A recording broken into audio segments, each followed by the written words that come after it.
আসসালামু আলাইকুম বন্ধুরা, ডলিজ স্টোরি লাইনের ছোট্টখাট্ট ভিডিওতে আপনাদের সবাইকে জানাচ্ছি অভিনন্দন। সবাই কেমন আছেন? আশা করছি প্রতিদিনের মতো সবাই বেশ ভালো আছেন। আলহামদুলিল্লাহ, আল্লাহর রহমতে আমিও ভালো আছি।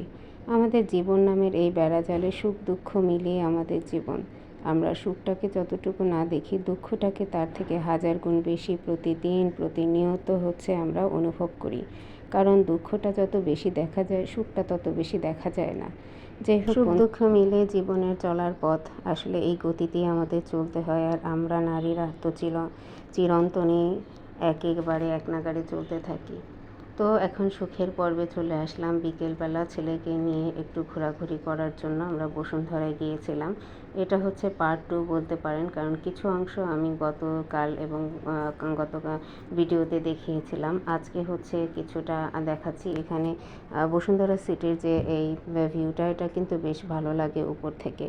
সুখ দুঃখের বেড়াজালে সুখের স্বর্গে মাঝে মাঝে আমরা ভাসি, কিন্তু সুখটা আসলে ধরতে পারি না, তাই দেখি না।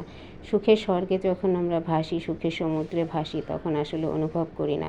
কিন্তু ছোট্টখাটো দুঃখের নদীতে যখন পড়ে যাই, তখন আসলে ওই নদীটাকেই সমুদ্রের মতো মনে হয়। যাই হোক, সবাই সবার লাইফে কম বেশি সুখ দুঃখ নিয়েই জীবনযাপন করে, কারণ দুঃখ আছে বলেই আমরা সুখটা সবসময় পেতে চাই। আমরা প্রতিনিয়ত সুখটাকেই অনুভব করতে চাই এবং সুখটাই দেখতে চাই, ফিল করতে চাই। আরেকজনের কাছ থেকে সুখের স্বর্গের গল্প শুনতে চাই, কিন্তু দুঃখটা আসলে আমরা কারো কাছে শেয়ারও করতে চাই না বা দেখাতেও চাই না। প্রতিনিয়ত আমরা দেখাতে ভালোবাসি সুখের দিনগুলো, কারণ আমরা সবসময় যে সুখে থাকতে চাই, তাই সুখের দিনগুলোই দেখাতে চাই। আমরা কখনোই দুঃখগুলোকে আমাদের কাছে কাউকে দেখাতেও চাই না, বলতেও চাই না। তার ঘোরাঘুরি শেষ পর্বে আমার ছেলে হচ্ছে এটা খাবে, তো যাই হোক, ওকে জুসটা করে দিলাম। তো ওর খাওয়ার স্টাইল দেখলে আসলে অদ্ভুত লাগে। বাচ্চাদের আসলে কিছু কিছু বিষয় অসম্ভব ভালো লাগে। আমরা অলরেডি বের হয়ে যাচ্ছি বসুন্ধরা সিটি কমপ্লেক্স থেকে। এখন বাইরে একটু একটু করে হাঁটাহাঁটি করে বাসার দিকে মুভ করব। যাই হোক, এভাবেই টুকিটাকি ছোটোখাটো লাইফে কখনো সুখ কখনো দুঃখ এসব ঘিরেই আমাদের জীবন চলে। আসলে কি করার আছে, কিন্তু মানসিকতা মাঝে মাঝে এতটাই বিমর্ষ হয়ে যায়, তখন মনে হয় হতাশাগ্রস্ত হয়ে যাই আমরা।